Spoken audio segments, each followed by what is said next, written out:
वक्त हम बात कर रहे हैं पाकिस्तान तहरीक इंसाफ के लॉन्ग मार्च से मुतालिक और मोहम्मद उसामा गाजी हमारे साथ इस वक्त मौजूद हैं, सीनियर के बसन तजज़ियाकार। उसामा, एक जानिब हम ये देख रहे हैं कि लॉन्ग मार्च है वो चल रहा है, इंतज़ार हो रहा है इमरान खान का कि वो पिंडी पहुँचेंगे तो फिर वहाँ लोग होंगे, लेकिन ये जो बहुत बड़ी तादाद है उसामा, ये पिंडी और पिंडी से इस्लामाबाद, तो हुकूमत तो अभी से उन चीज़ों में है कि जल्दी जल्दी वो सफारती पासपोर्ट दे दे, जल्दी जल्दी वो अपने केसेस ख़त्म करवा ले, कि पता नहीं आज हो कल हो, एक हफ़्ता 2 हफ़्ता कब तक ये हुकूमत है। तो हुकूमत अपनी मर्ज़ी से वो सब कुछ कर रही है जो गैर आइनी भी है या जो कह लें, तो इसको फिर कौन रोकेगा? तो सर आपने बड़ी अहम बात की है। देखिए इनके पास, इनको लग रहा है कि नवंबर तक ही है, उसके बाद पता नहीं क्या होगा। अगरचे ये हर चीज अपने हवाले से बड़ी तैयारी के साथ वहाँ बड़ी मुशावरत कर रहे हैं कि हमारे लिए क्या बेहतर हो सकता है, लेकिन नवंबर के बाद इनको कुछ पता नहीं है कि क्या होगा। इसलिए किस ये यानी लॉन्ग मार्च जो है किस करवट बैठेगा, क्या होगा, क्या कहीं हुकूमत को बाहर तो नहीं ले जाएगा। यानी इतना खौफ है कि मरियम नवाज साहबा को नवाज शरीफ साहब वापस नहीं आने दे रहे, उनका खुद वापस आना इस वक्त डिले हो चुका है। अभी तो शहबाज शरीफ साहब के बारे में भी कहा जा रहा है कि उनकी अचानक तबीयत कुछ खराब हो गई, लेकिन ये बातें भी हो रही हैं कि उन्होंने जो खुद मुशावरत कर ली थी भाइयों ने, उसके बाद जरदारी साहब भी बीच में आ गए हैं कि जी मैं भी हूँ, तो इसलिए भी गड़बड़ हो रही है। तो अल्लाह ताला शहबाज शरीफ साहब को। तो उसामा, कुछ ऐसी खबरें हैं कि फिलहाल तो इरादा इनका बज़ाहिर तो बिल्कुल भी दिखाई नहीं दे रहा है, ये तो बिल्कुल इस हक में नजर नहीं आ रहे हैं। फिर जहां से सारी डिक्टेशन ली जा रही है उस पर भी सवालात उठ रहे हैं कि भाई आप किस पादाश में उनसे बात कर रहे हैं, आप आइन की खिलाफ वर्जी कर रहे हैं, कानून की खिलाफ वर्जी कर रहे हैं, लेकिन बज़ाहिर नहीं लग रहा कि उन्हें किसी भी चीज से कोई फर्क पड़ रहा है। नहीं, वो एक फैमिली लिमिटेड एक कंपनी की तरह ये चलाते हैं, कारोबार की तरह, ना सिर्फ पार्टी बल्कि इस मुल्क को भी उसी तरह चलाते हैं कि हमें इसमें कितना फायदा होगा। इसीलिए सारा कुछ किया गया। सियासत में आना, इसका मकसद ये था कारोबार को आगे बढ़ाना, और फिर आपने देखा कहां से कहां तक चला गया।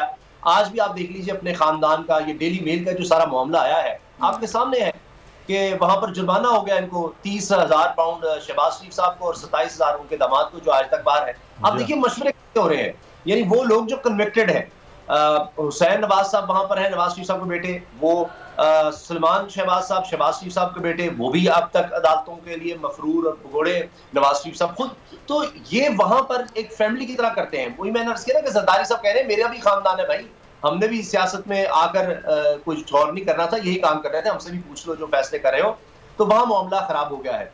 अब बात ये आ गई कि ये खौफजदा क्यों है, या ये जो लॉन्ग मार्च है इसका क्या बनेगा, इनको खुद नहीं पता। इसी वजह से मरियम साहबा को बाहर बुलाया नवाज शरीफ साहब ने कि जब तक ये लॉन्ग मार्च का मामला किस तरफ नहीं हो जाता तुम यहां से ना जाना, पता नहीं क्या हो जाए। और यही मशवरा नवाज शरीफ साहब को दिया जा रहा है कि अगर आना है तो नवंबर से पहले पहले आ जाए, क्योंकि उसके बाद का पता नहीं कि फिर क्या होगा। फिर वो जो सारा एक खबरें उसामा ये भी हैं कि इलेक्शन कमीशन को कह दिया गया कि अब तैयारी करें, और एक खबरें ये भी आ रही हैं कि इन्होंने ये बोला है कि हम लंदन से वापस आके अपनी दीगर पीडीएम के जमातों से मुशावरत करेंगे, उसके बाद इस पर हम सोचेंगे कि हमें इलेक्शन कब करवाने हैं।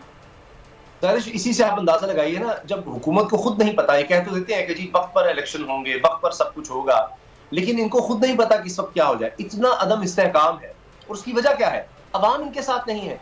ज़िमनी इलेक्शन में पता लग गया। अब जितने भी क्राइटेरियाज जमहूरियत में, रियासत में, मुल्क में आप बनाएंगे, क्या यानी मुल्क में तो यही है ना, वोट का आप मेन रखते हैं ताकतगिरी वोट से, वो लोगों ने बता दिया। जितने ज़िमनी इलेक्शन हुए जब से हुकूमत आई है, इबरतनाक शिकस्त, और ऐसे के जहां ये एक एक जमात लड़ती थी और इमरान खान को कहीं हरा रहे हैं, दूसरे नंबर पे आ रहे हैं, अब ये 13 जमातें मिलकर पहले से भी ज्यादा यानी इनके वोट्स कम हो गए। तो इतनी खौफनाक सूरत हाल है।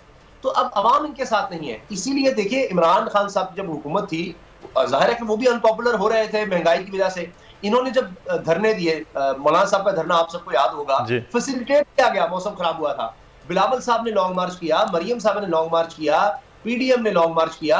इमरान खान को खौफ उस तरह से नहीं था, तो इसलिए आपको कोई ना इकदाम नजर आते हैं। इमरान खान ने कोई कंटेनर इस तरह के लगाए हो, केसेस बनाए हो, बंदे उठा लो, ये कर दो, उल्टा लटका देंगे, कोई 25 मई वाला कोई सीन इमरान खान साहब ने क्रिएट किया हो, नहीं जरूरत पड़ी, क्योंकि उस तरह से आवाम नहीं थे। अब इमरान खान के साथ लोग निकल रहे हैं, इनको भी इस चीज का खतरा है, इस वजह से ये सारा कुछ कर रहे हैं। लेकिन अब मसला यह है कि ना पंजाब में इनकी हुकूमत है, ना खैबर पख्तूनख्वा में, ना गिलगित बल्तिस्तान में, ना कश्मीर में। लेकिन उसामा एक बात है, अच्छा उसामा, लेकिन एक जानिब ये चीज़ भी तो है ना कि अब वो मियाँ नवाज शरीफ साहब दिसंबर के आखिर में या बकौल उनके कवर करके 33 दिसंबर को भी वो आ सकते हैं, लेकिन दिसंबर के में भी वो चलें, नवंबर तो अब वो है कि उसके बाद दिसंबर में उनकी वापसी, लेवल प्लेइंग फील्ड की जो बातें हैं कि वो हों। लेकिन दूसरी जानिब खान साहब के ख़िलाफ़ वो केसेस जिसका अब शायद उस तरह मीडिया पे जिक्र भी नहीं हो रहा, उनकी नाअहली के मामलात किसी न किसी तरह से हो रहे हैं, क्योंकि मुकाबला तो बैलेट से भी नहीं हो रहा था, बुलेट से भी नहीं हो पाया है,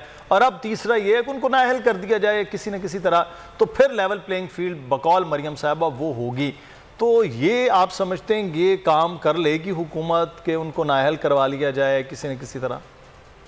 कोशिश तो ये है, आपने देख लिया कितने केसेस बनाए गए, दहशतगर्दी से लेके ममनुआ फंडिंग, तोशाखाना, जो केस बन सकता था वो इन्होंने बनाया। यानी अब इनके पास चॉइस नहीं रही कि और कौन सा केस बन सकता है, यानी दर्जनों केस तो उन्होंने बना लिए। कोशिश तो यही की अभी तौहीन अदालत का मामला, हर तरह से इन्होंने चाहा कि इमरान खान को किसी तरह नाअहल कर दे, लेकिन मुदस्सिर नाअहली से भी बात नहीं बनेगी। फर्ज कर लीजिए, फर्ज कर लेते हैं अगर उसामा, अगर आपको ये वीडियो पसंद आई है तो हमारे चैनल को सब्सक्राइब कीजिए और बेल आइकन पर क्लिक कीजिए।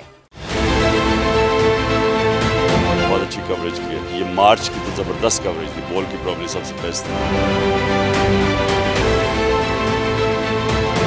सबसे ज्यादा रील्स और सबसे ज्यादा रेटिंग के साथ बोल रहा नंबर 1। सब्सक्राइब करें और बेल दबाएं ताकि कोई खबर रह न जाए।